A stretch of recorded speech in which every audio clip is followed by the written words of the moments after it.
Hi guys, this is SIDDqlo with my bad English and the worst video quality on YouTube ever, as always providing my small audience with some fresh and honest reviews.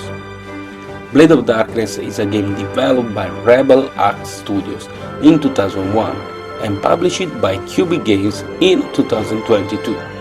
At first, I thought it would take more than 20 years for qubicgames to release this game, but then I made my research on DuckDuckGo, yeah, fuck you Google, and discovered it is a re-release.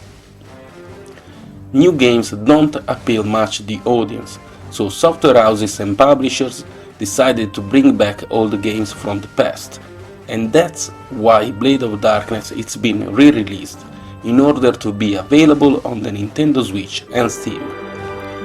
This is a trend that's going on since almost a decade, and I think there are two reasons for it. Old gamers finally got a job and are now willful to spend their whole salary to play all the games.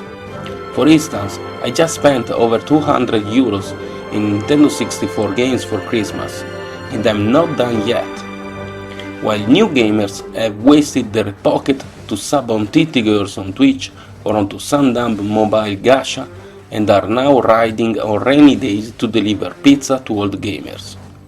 Do not give new riders gamers a tip, it's useless cause we both know they would spend those money on Among Us skins. This new release of Blade of Darkness does not feature any new content, and even with some visual improvements it will still look damn old. It's like watching a daughter that looks older than its mother. The keyword here is porting. Re-release is just a word used to create confusion in the hope to sell more copies. If you love Demon, Dark Souls, Sekiro board games, you better know that Blade of Darkness is the father of the whole genre. I mean, it's not just that From Software is reskinning the same game since ages, they also stole the idea. If you ever yelled and thought Dark Souls is a son of a bitch, well, now you get to know its father. It's like being in Back from the Future. By purchasing Blade of Darkness, you'll have the chance to defeat the Soulsborne father and thus destroy the whole genre from its roots. I do know that many people look for not father, not son, not sister, not mother kind of porn, so I'll try to do as many family-themed jokes as I can. As soon as you start Blade of Darkness, I mean already during the opening menu, you see the darkness. And since you start the journey without any weapon, initially it will be just darkness with no blade at all. I think you can try to adjust it by turning on and up the brightness with your remote, but then the whole game will switch into, I don't know, empty hands of brightness or sorta. There are 4 characters to choose for your playthrough: the Knight, the Amazon, the Barbarian and the Dwarf. Each one of them has its pro and con.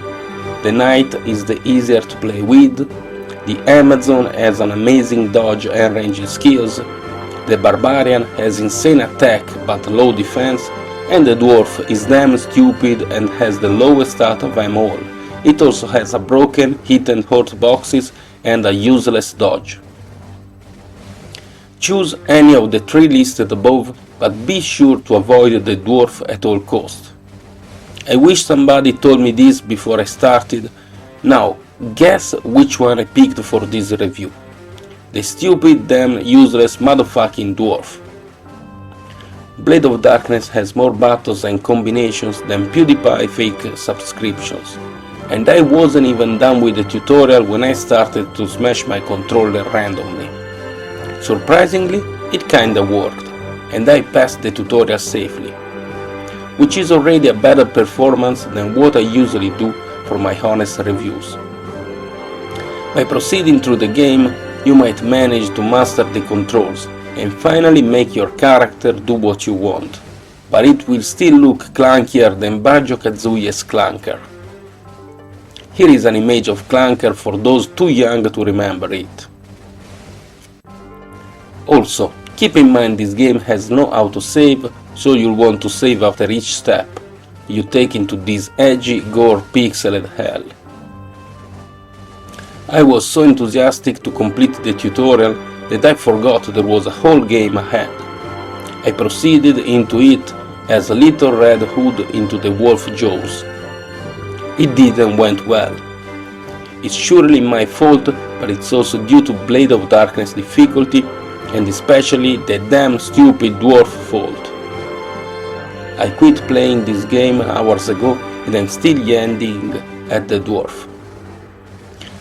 There's a well-known song in Italy that says that un nano è una carogna di sicuro perché ha il cuore troppo vicino al buco del culo, which iBrowser translated it into a dwarf is a lame bastard for sure because he has the heart too close to its asshole.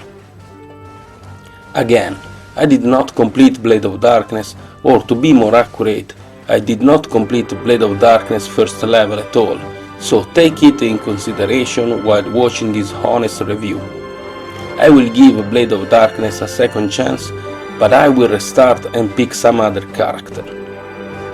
Here comes the family themed joke. 2020 was a bad year, I guess for everyone but Pfizer. My father died of pancreas cancer, and a month later my mother gave me an eviction notice through a lawyer even if I was just a room away from her. And both experiences proved to be more pleasant than playing Blade of Darkness on my Nintendo Switch today. If you want to have a glimpse of the experience I had, hurry up to the Nintendo store and buy Blade of Darkness because there's now a 40% discount. If there's anything worse than playing Blade of Darkness for €9, it's playing Blade of Darkness for €15. Thank you for watching another of my honest review. Like, share and sub if you feel too. And please comment freely. I promise I won't be so harsh with you as I am with indie games. Bye bye!